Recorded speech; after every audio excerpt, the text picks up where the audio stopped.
तो ये कहानी है अविनाश की, एक सच्ची और बेहद डरावनी घटना।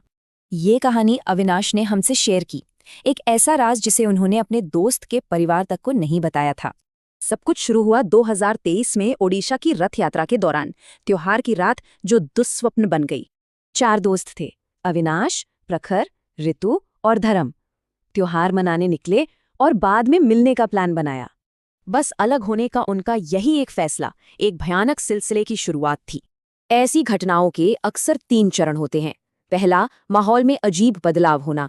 पहला चरण शुरू हुआ जब अविनाश दोस्तों से मिलने अकेले ही एक सुनसान रास्ते से जा रहा था। अचानक सब कुछ बदलने लगा। जंगल से आवाजें, बाइक का बंद होना और फोन का सिग्नल चला जाना। अब आता है दूसरा चरण, असंभव दृश्य, जब वो चीजें दिखती हैं जो हो ही नहीं सकती।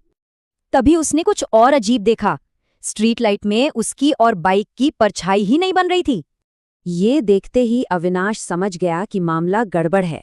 वो बाइक छोड़कर अपने दोस्त प्रखर की ओर भागा। उसे प्रखर मिल तो गया, पर वो चुपचाप सिर झुकाए खड़ा था। कुछ तो बहुत अजीब था। मतलब वो प्रखर था ही नहीं।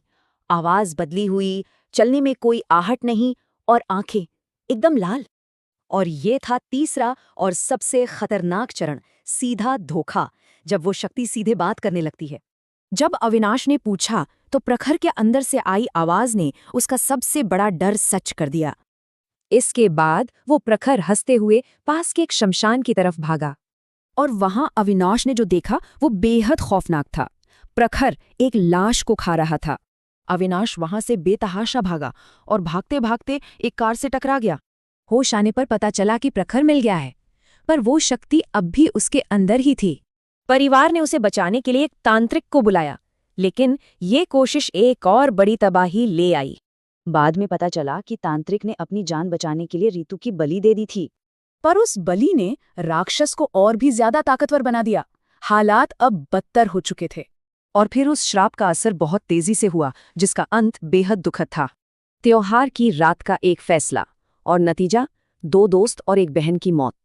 ये सोचने वाली बात है कि कैसे एक छोटा सा फैसला किसी को बर्बादी के रास्ते पर ले जा सकता है।